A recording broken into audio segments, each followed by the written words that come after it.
Good morning, students. In the last class, I explained APC, APS, MPC, MPS. It means complete consumption function and the saving function.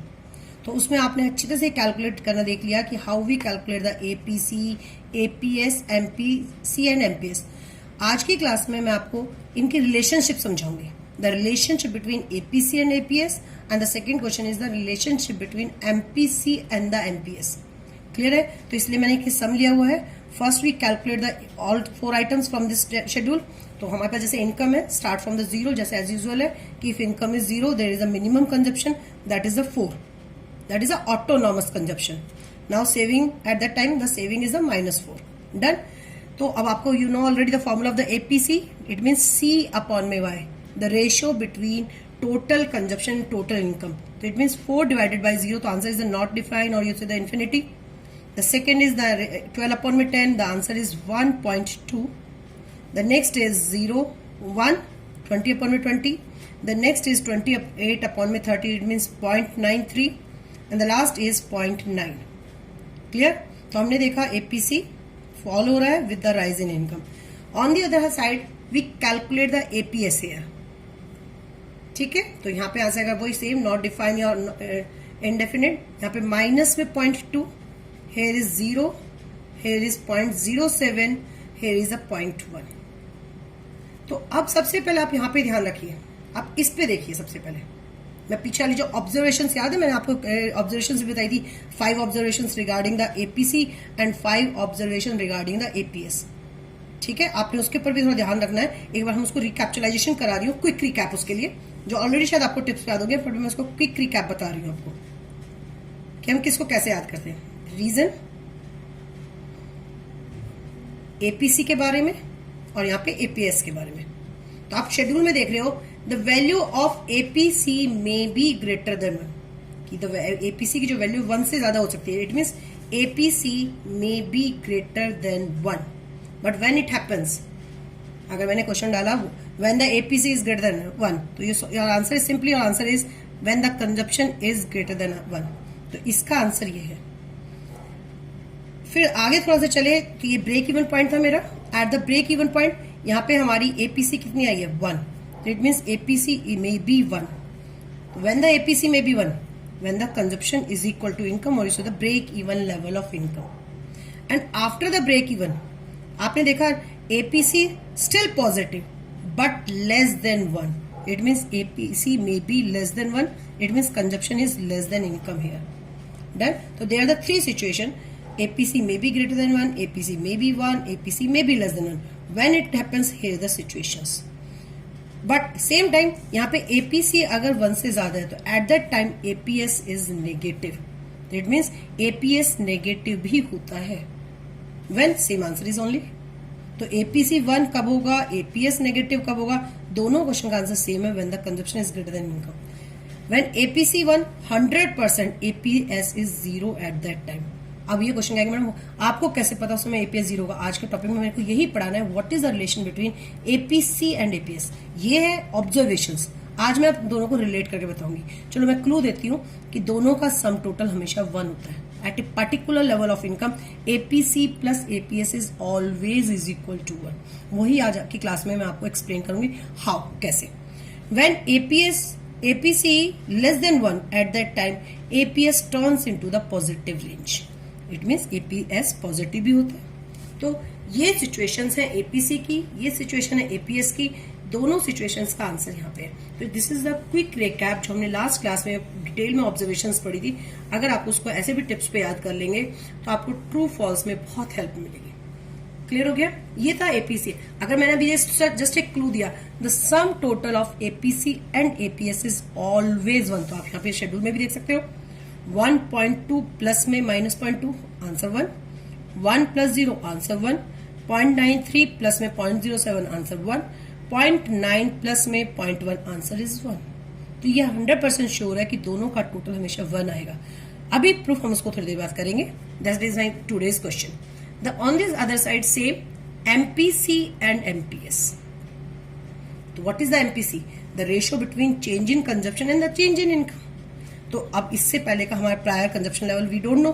तो you put here minus dash, ठीक है, you put here dash. Now कितनी income change हुई है, sorry कितना consumption change हुआ, 8। Income कितनी change हुई, 10। 8 अपॉन में 10, व्हाट इज आंसर, 0.8। क्योंकि हम ये एज्यूम करके चलते हैं कि जो हमारा रेट ऑफ कंजप्शन चेंज हो रहा है with the change in income, that is the same constant level पे, ठीक है। वही रीजन था कि consumption curve in a straight line, consumption curve हमारा जिगजैग नहीं आया, कि we assume MPC remain constant, MPC remain constant, कि जो रेट ऑफ कंजप्शन हमारा है चेंज होने का with the change in income that remain constant, एक सेम कांस्टेंट रेशियो से चेंज होता है। तो सेम 0.8 ये है, तो I know it is the comes to the 0.2, क्योंकि यहां भी सेम है कि the sum total of MPC plus MPS is always 1। आप कैलकुलेट करके देख लो तो भी आपका आंसर 0.2 आएगा। तो ये शेड्यूल आपको क्लियर हो गई। इसी शेड्यूल के बिहाफ पे मैं आपको जो अभी प्रूफ करके दिखाऊंगी, the sum total of the APC plus APS is at a particular level, that is 1। Same way the sum total of MPC and the MPS is always is equal to the 1 at the particular level of income, ठीक है। ये quick recap है for the observations. Now come to the today's question, कि what question है कि show the relationship between explain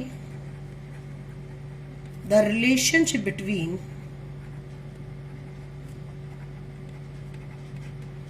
APC and APS. It is a today's question. ये simple question भी board में 3 मार्क्स का आया हुआ है। Answer, the sum total of APC and APS is equals to 1 because the whole income, because the income is either consumed or saved, कि जो भी हमारी इनकम है या तो हम उसे कंज्यूम कर लेते हैं या हम उसे सेव कर लेते हैं। The total income either consume और द सेव। अब नेक्स्ट इसके आगे हम इसको और डिटेल में कैसे प्रूफ करेंगे। It means the formula is, it means the income either consumed और सेव, ठीक है। Now dividing both sides means this portion and this portion, dividing both sides by y, we get, अब मैं left side right side दोनों को y से divide कर रही हूँ, y अपॉन में y is equal to c upon में y प्लस में s अपॉन में y से 1 कट के आंसर इज 1। c अपॉन में y क्या है, APC, the ratio between consumption income is APC and the ratio between saving and income is APS। तो obviously clear हो गया, the sum total of APC and APS is always 1। तो obviously if we deduct the value of APS from 1, if we deduct the value of APS from 1, obviously we get the APC. On the other side, if we deduct the value of the APC from 1, we get the value of the APS. ये इसलिए आपको पढ़ाया जा रहा है कि आज जो आपको इन होमवर्क में न्यूमेरिकल्स मिलेंगे आपको बहुत कंसंट्रेशन से करना है। APC ऑलवेज C अपॉन में Y से ही फाइंड आउट नहीं होगा। सम टाइम आपको कहीं अपना दिमाग जब ट्विस्टेड सम आएगा तो शायद आपको सम कैलकुलेट करने के लिए you use this formula also, ठीक है। अभी तक आपको बस C अपॉन में Y पता था, अब हमारे पास APC का नया फॉर्मूला आ गया 1 माइनस APS इज ऑल्सो, क्योंकि जब आप न्यूमेरिकल्स धीरे धीरे करेंगे तब आपको इस इन फॉर्मूलाज की हेल्प लेनी पड़ेगी, ठीक है। Now the second question is explain the relationship between MPS and MPS, MPC and the MPS. The second question, explain the relationship between MPC and MPS. तो सेम अभी मैंने आपको बताया, the sum of MPC and MPS is always equals to 1, clear? Because अब जो भी income मेरी change हुई है, बिकॉज जो भी हमारी इनकम चेंज हुई है, because change in income is either consumed और saved. Done.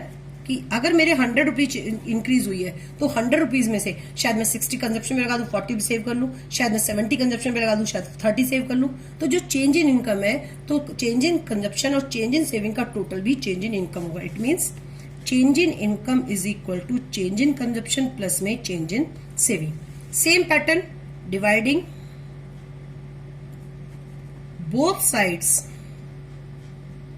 by change in income we get same delta y upon में delta y is equal to delta c upon में delta y plus delta s upon में delta y से delta y cut किया, answer is 1। delta c upon में delta y what represent? It represent the MPC, and what it represents? It represent MPS. Same, the MPC plus MPS 1.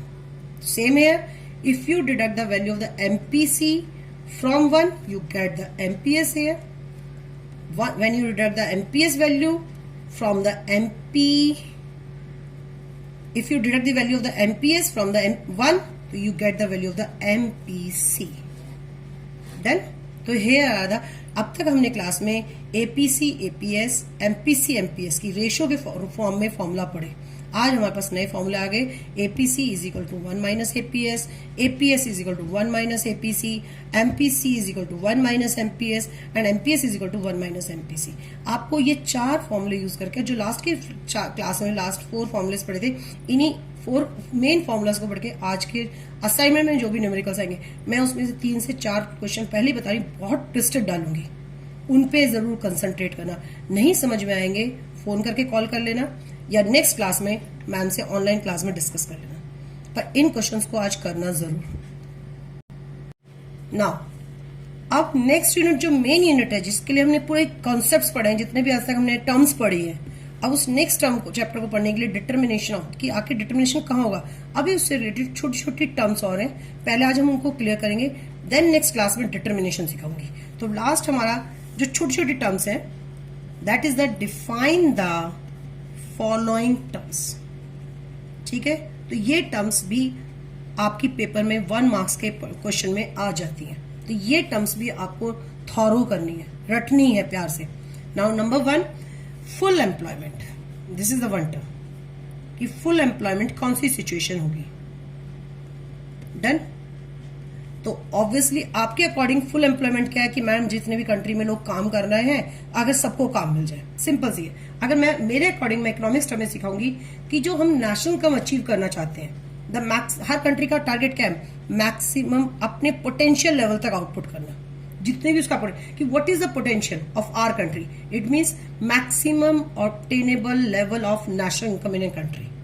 ठीक है, अगर हमारी country का potential क्या है कि मैक्सिमम आउटपुट करना, but how it is generate, कैसे हम कैसे उसको ले सकते हैं, तो income is generated by resources.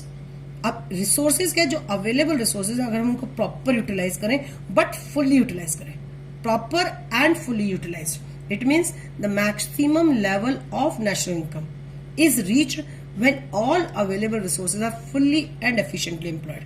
It means अगर हम अपनी कंट्री के available resources को fully and efficiently utilize करते हैं, तो हम अपनी कंट्री के मैक्सिमम आउटपुट को गेन कर सकते हैं। तो जो अगर हमने तब कर लिया, तो जो सिचुएशन है, that is technically term known as a full employment. If you use the available resources full utilised, तो आप मैक्सिमम आउटपुट को गेन करते हैं। अब मैक्सिमम आउटपुट गेन हो गया कि अब हमारी इकोनॉमी में इसके आगे आउटपुट हमें करना ही नहीं है, तो इट मीन्स वो जो सिचुएशन है, that is the full employment situation in the economy.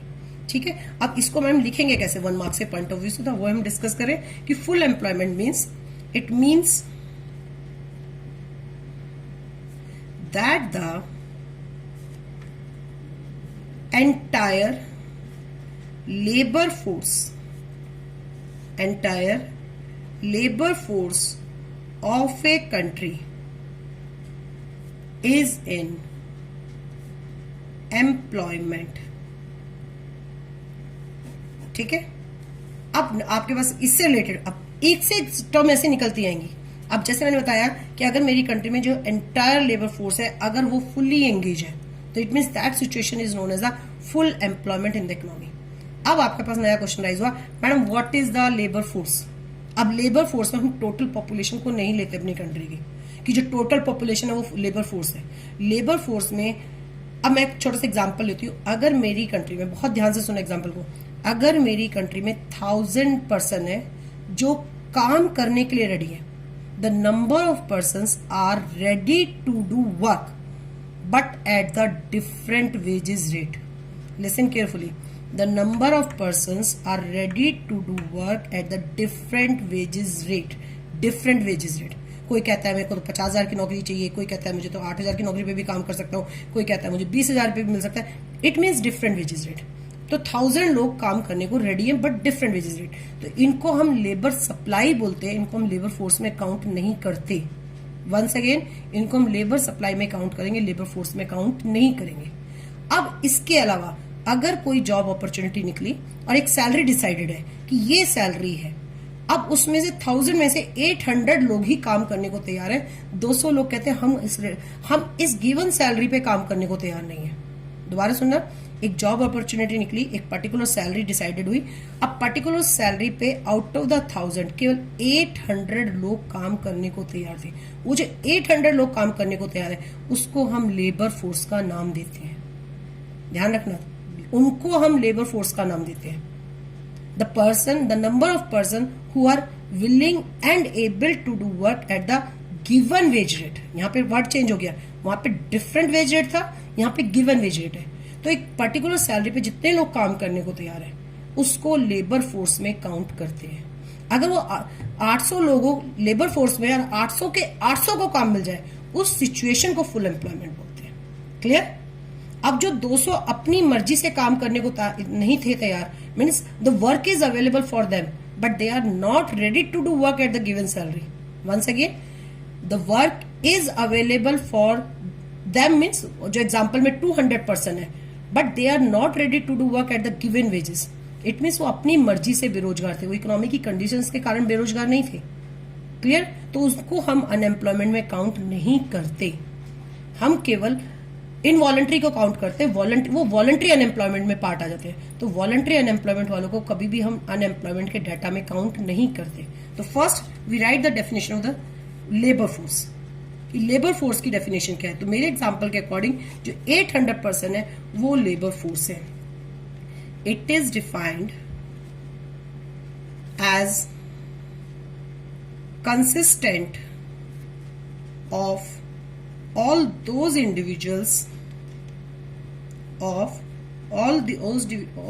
individuals who are physically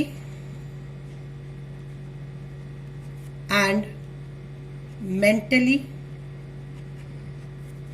able to work and willing to work at a given wages, ठीक है, at a given wage rate of suitable job is available for them। Clear हो गया? This is the labour force. Now अब इसके भी पे हम example पढ़ते हैं। अब इसी के भी पे क्वेश्चन आता है हमारे पास, इसी से रिलेटेड एक क्वेश्चन है, difference between voluntary and involuntary, voluntary and involuntary unemployment, voluntary unemployment। clear? The difference between voluntary unemployment and difference between the involuntary unemployment। अब जो 200 में एग्जांपल में रह गए थे, जो रेडी नहीं थे उस सैलरी पे काम करने को, वो वॉलंटरी अनएम्प्लॉयमेंट में आ गए। अब जो 800 लोग काम करना चाह रहे थे, लेकिन 800 में से काम केवल 700 को मिला, 800 are ready to do work but work is जो अवेलेबल हुआ ओनली 700 को, तो 100 जिनको काम नहीं मिला वो 100 इनवॉलंटरी अनएम्प्लॉयमेंट में आएंगे। ठीक है, तो वॉलंटरी अनएम्प्लॉयमेंट में the all persons who are the work is available for them but they are not ready to do work, वो इसमें आएंगे। इस कैटेगरी में the all persons who are willing and able to do work but work is not available for them, वो सब इस category में आएंगे। तो 800 में से 700 को काम मिला वो एम्प्लॉयड है, जो 100 को काम नहीं मिला वो इनवॉलंटरी अनएम्प्लॉयमेंट के एग्जाम्पल है। तो अब हमारी कंट्री का जो अनएम्प्लॉयमेंट का डेटा है, आप कहेंगे मैडम 300 अनएम्प्लॉयड है, 300 नहीं है, हम केवल 100 को काउंट करते हैं। तो ये भी क्वेश्चन है, what is the significance of this difference. ठीक है, तो हम वॉलंटरी अनएम्प्लॉयमेंट की डेफिनेशन लिख रहे हैं। इसमें it refers to that point, that portion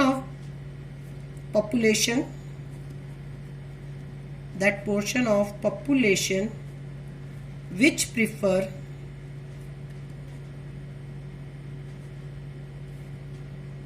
not to work even when suitable work is available for them. ठीक है, on the other side it means that part of labor force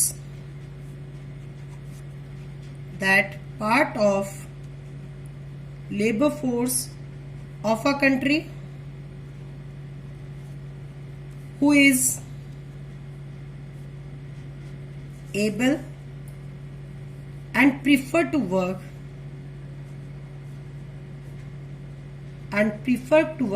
but is out of work through no fault or wish of its own। Clear. अब इसी के भैया पर question आता है, paper में क्वेश्चन आया हुआ है बोर्ड का, the difference between voluntary and involuntary unemployment and what is the significance of this difference. आखिर ये डिफरेंस हम क्यों पढ़ते हैं? तो सीधी सी बात है, the significance of this difference rise is that magnitude of involuntary unemployment, it means we take the data only the involuntary unemployment. Involuntary unemployment reflects the quantum of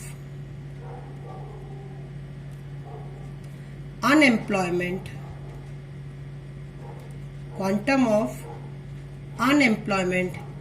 in the country। ठीक है, कि हमारी country में जो data ले रहे हैं unemployment का, we take only the involuntary unemployment in the country because unemployment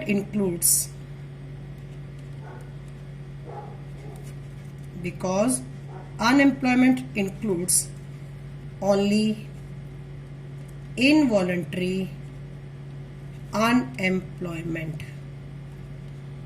Clear? Now the next definitions, induced variable, autonomous variable। अब लास्ट हमने क्लास में पढ़ा था induced consumption, autonomous consumption। simple definition, what is the induced variable? What is the induced variable? Clear? It refers to those variable which are affected by the national income। Clear? तो induced variable कौन से हैं? Which is affected by the national income। तो जैसे हमारा induced consumption था, which consumption level which is affected by the level of income। तो it refers to those variables which are affected by national income। Clear? The next is autonomous variable। Which variable is not affected by the income? ठीक है, तो इसे हम simple all वो सारे variables लेंगे जो हमारे नेशनल इनकम से अफेक्ट नहीं होते. It refers to those variables which are not affected by national income. Clear हो गया? तो which variable affected by the national income, that is the induced variable. Which is not affected by the national income, that is the autonomous variable. अब इसी के parts, autonomous consumption, तो यहाँ पे बस कंजप्शन वर्ड ऐड कर देंगे, auto induced consumption यहाँ पे ऐड कर देंगे. अब हमारे पास एक वर्ड और है. तो हमने जब हमने एडी और एएस की डेफिनेशन पढ़ी थी तो मैंने उसमें से नए 3 टर्म निकाले थे. कंजप्शन, सेविंग, कंजप्शन से रिलेटेड हमने डिटेल में स्टडी पढ़ा, सेविंग्स हमने डिटेल में स्टडी की. एक थर्ड कॉम्पोनेंट रह गया था इन्वेस्टमेंट. तो इन्वेस्टमेंट अगर मैं सिंपल सा बोल दूं तो it refers to the expenditure done on the capital goods to increase the capital stock, जिसे मैं नेशनल इनकम में डिटेल में पढ़ाऊंगी. बट मैं इस टॉपिक से रिलेटेड, तो इसमें भी हमें उसकी जरूरत है, तो मैं बस इसके टाइप्स पढ़ा रही हूं आपको. They are the 2 types of the investment. Same here, induced investment and autonomous investment. Clear हो गया? अब क्योंकि आगे जब नेक्स्ट टॉपिक आएगा उसमें हमें ऑटोनॉमस इन्वेस्टमेंट की हेल्प लेगी. तब आपका एक क्वेश्चन राइज होगा, madam what is the autonomous investment. तो इन्हीं वेरिएबल्स के बिहाफ पर मैं आपको बस एक नई डेफिनेशन बता रही हूं. द इंड्यूस्ड इन्वेस्टमेंट, सीधी सी बात है, जो इन्वेस्टमेंट इनकम से अफेक्ट होगा, that is the induced investment. It refers to the investment expenditure. It refers to the investment expenditure which incurred by the enterprises with the motive to make greater investment. ठीक है, जब income rise होगी तो ज्यादा investment करेंगे, income कम होगी तो कम investment करेंगे, क्योंकि उनका टारगेट क्या है, प्रॉफिट कमाना. And receive higher income. ठीक है, एंड रिसीव हायर इनकम. तो it means it is the positive related, it is positively related to level of income. ये इनकम से पॉजिटिवली रिलेटेड है. ठीक है, it is influenced by the income levels. It is example, यहाँ पे income ले ली मैंने, यहाँ पे मैंने इन्वेस्टमेंट शो किया वाई एक्सिस पे, investment. If income here, investment here. If income rise, investment is also rise. If income fall, investment. This is the investment curve. This is the induced investment curve, positive related. Income high, investment high. Income low, investment low. ठीक है, तो ये हमारा induced investment curve है. Now we take the autonomous investment. The next one is, ये autonomous investment मेरा next chapter में help करेगा. इसे ध्यान से सुनना. What is the autonomous. तो वर्ड ऑटोनॉमस आ गया, it means which investment is not affected by the income, which is not affected by the different level of income. एक कांस्टेंट हम चूज करेंगे और उसको कांस्टेंट वैल्यू में रखेंगे. That is the autonomous investment and it is done by the only government for the promotion of consumption expenditure. उसका target profit कमाना नहीं होता, वो कंजप्शन एक्सपेंडिचर के पॉइंट ऑफ व्यू से करती है, only to promote the consumption expenditure. ध्यान से देखना. It refers to the investment expenditure which is incurred by the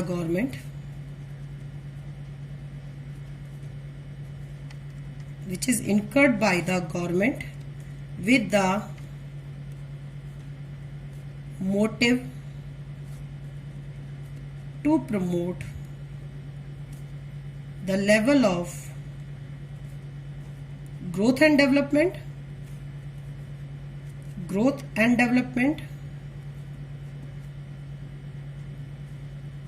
ठीक है, और डेवलपमेंट और to promote consumption expenditure. It is not influenced by the change in level of income. It means, इसका diagram देखते हैं. It is the income level, it is the investment shown on the Y axis. It means एक particular choose है कि income कम हो या ज्यादा, एक मिनिमम इन्वेस्टमेंट गवर्नमेंट ने चूज कर लिया, इतना तो मुझे इन्वेस्टमेंट करना ही करना है.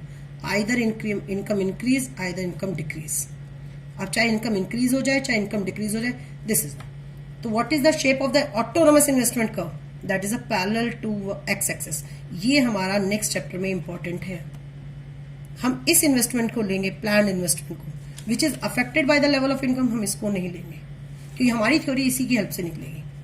ठीक है, इसलिए पढ़ना आज की क्लास में बहुत जरूरी था. हमने उस दिन ऑटोनोमस कंजप्शन, इंड्यूस कंजप्शन पढ़ा. आज हमने autonomous investment, induce consumption, induced investment पढ़ा. क्लियर?